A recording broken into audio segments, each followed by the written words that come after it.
Daf Chav Zayin, the Gemara says there are three different dinim in shtar. If a person told, Bizoichen des karka te ploini, make a kinyan of this land to someone, and then write him a shtar.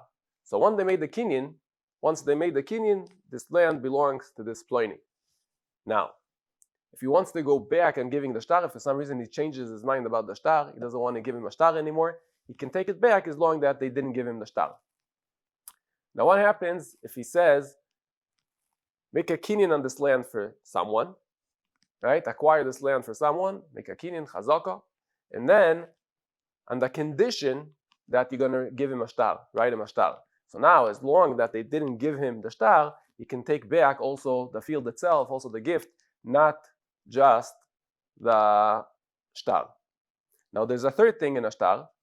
He wrote the shtar, the seller wrote the shtar to the buyer before he made the sale. And when he made the sale, he told him, acquire, when you're making a kinyan on the land, acquire the shtar together with it. So then, does it make a difference where the shtar is? It's being acquired with the land, and the reason is that nechasim she'en lehem achrayus, meaning metaltalim, things which are movable, can be acquired together with land, even if they're not in the land, they're somewhere else. But a person does need to say the word kni in the word agav, which means acquire. I want you to acquire, and acquire it together with the land that you're buying from me.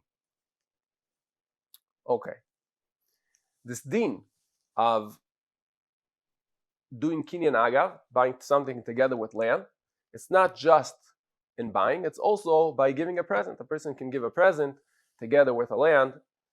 Doesn't make a difference if it's through buying a land or renting. Renting is also considered buying. And the Gemara proves that from the story of Rabban Gamliel, that Rabban Gamliel told Rabbi Yoshua, rent from me a room in my house, whatever it is, and together with that, I'm giving you a present, the maisa which is in it. The Gemara has a suffix.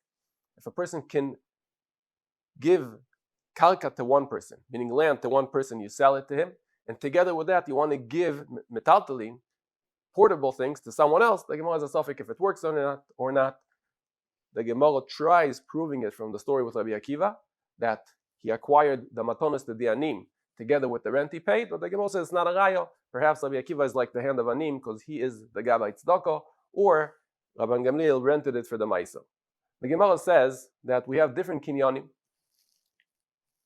and the different kinyanim are different in a way that kesef has a power to redeem hekdesh and ma'aseh sheni, which nothing else has the power. Shtar has the power to divorce a woman, which no other kinyanim can do. Both of them, shtar and kesef, can acquire neved divri, which chazaka can't. And chazaka has something that kesef and shtar don't have. And that is that if you have 10 fields which are not close to each other, you can acquire them all by making a kinyan on one of them. The Gemara says that's only if a person paid for all the 10 lands. If you didn't pay, you can't acquire, and that applies to metaltalin also, which we know you can acquire them together with land. That's only if you paid for them, and if you paid for part, if you paid 50%, you acquire 50% of the metaltalin. The Gemara says that it's not similar. This land business is not similar 100% to someone selling 10 animals, and he gives the person to hold onto them, so then he acquires them all, because over there the person is holding into all of them together, and over here he's just making a kinyan in one of the land. And it's also not similar to a case, which a person will tell him, hold to one of them, and be kind of one, because I would think it's similar because also over here he makes a kinyan, chazaka, only on one of the lands.